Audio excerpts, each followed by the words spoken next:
Have you ever said you were fine when you were actually anxious, overwhelmed, kinda sad, but also weirdly excited at the same time? Yeah, me too. The truth is, most of us were never really taught how to name our emotions. We just feel bad or good. But what if we had a tool to decode the emotional chaos? That's what the emotion wheel is for, and today I'll show you how to actually use it, not just look at it and go, huh, nice colors. Let's talk about the emotion wheel. It looks simple, like a colorful flower, or maybe a hypnotic pizza of feelings, but this little diagram is one of the most powerful emotional tools we have. But don't let the rainbow fool you. This thing's practically a GPS for your inner world. It was created by psychologist Robert Plutchik, who believed emotions weren't random reactions, but evolutionary tools. According to him, every emotion serves a purpose. Fear helps us survive. Joy helps us bond. Anger helps us protect ourselves. They're not just feelings, they're functions. So he built a wheel to show how these functions are related. At the center of the wheel are 8 core emotions. These are the foundation. The emotional primary colors, if you will: joy, trust, fear, surprise, sadness, disgust, anger, anticipation. Each of these isn't just a label, it's a starting point. Because as you move outward on the wheel, those core emotions expand into more complex and nuanced feelings. Take anger. At the center, it's just anger, but it can intensify into rage or soften into annoyance depending on how strong it is and what triggered it. It can blend with other emotions too. Anger plus disgust, that might feel like contempt. Or look at joy. It could expand into serenity, that quiet, peaceful kind of contentment, or into ecstasy, the full-body, happy dance kind of joy. You get to name what shade of joy you're in. That's the beauty of the wheel. It gives you more emotional granularity. It helps you go from vague to precise. Instead of saying, I feel bad, you might discover, oh, I feel overwhelmed and insecure. Think of it like upgrading from a crayon to a full paint set. Same feelings, but now you can name the exact shade. And just so you know, there's more than one emotion wheel out there. Another popular version is the Feelings Wheel by Gloria Wilcox, which is widely used in therapy. It's a bit simpler and breaks down emotions into everyday language like hurt, lonely, hopeful, which can be super helpful, especially if you're just starting out or guiding kids or clients through it. Both wheels are valid. Plutchik's version is more academic and theory-driven. Wilcox's is more clinical and user-friendly. Which one you use depends on what speaks to you. But either way, the point is the same. Emotions aren't random, they're organized. And when you can name them, you can work with them. That's not just science, that's empowerment. Hold on, this next part might actually change how you talk to your partner, your boss, or even your own inner critic. Okay, so now we know what the emotion wheel is, but why should we actually use it? Most of us were taught math, grammar, maybe even how to do our taxes, sort of.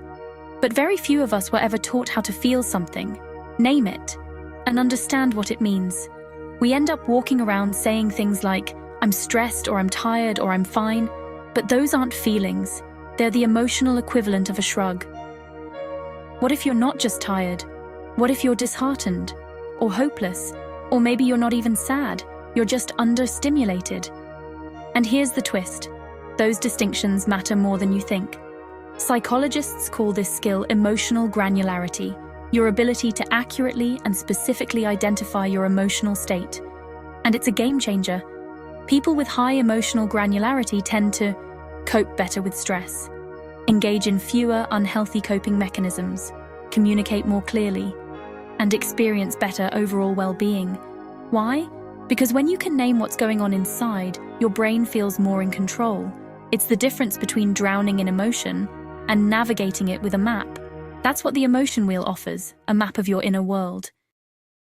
Okay, let's stop being emotionally vague blobs and actually use this thing. Let's call it the 5R method. Recognize, root, refine, reflect, respond. Step 1. Recognize. Before you scroll, react, or bottle it up, take 30 seconds to ask, what am I feeling right now? Step 2. Root. Start at the center. Pick the core emotion that feels closest. Anger, sadness, fear, joy. It doesn't have to be perfect. Just pick one. Step 3. refine, move outward. This is where the granularity comes in.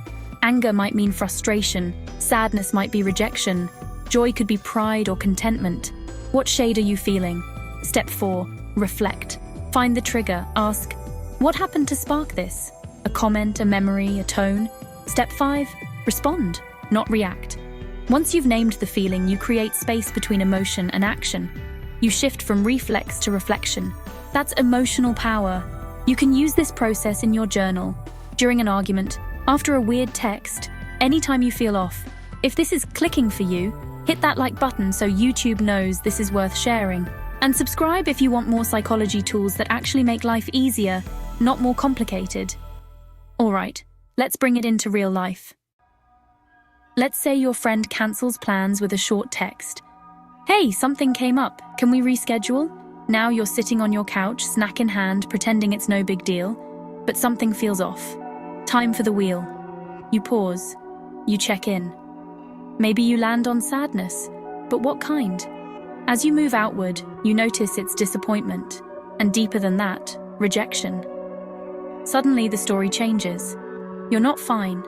You're feeling a lack of importance, like you didn't matter enough to them. That clarity can shift your whole response. Instead of snapping or ghosting, maybe you say, totally get it, just bummed. I was really looking forward to catching up. That one sentence can deepen the friendship instead of damaging it. This is the quiet power of emotional awareness. The more you use the emotion wheel, the more it becomes second nature. You'll go from saying, I'm mad, to I'm actually feeling dismissed and powerless. From I'm fine to I'm feeling disconnected, but trying to stay hopeful. And that's not just helpful for you. It's a gift to the people around you. Whether you're parenting, partnering, working, or just trying to be a more emotionally mature human, this skill changes everything. The emotion wheel isn't just a tool. It's a lens, a language, a quiet kind of power. You already feel things. Now you get to understand them. So the next time you say I'm fine, check the wheel. You might just surprise yourself.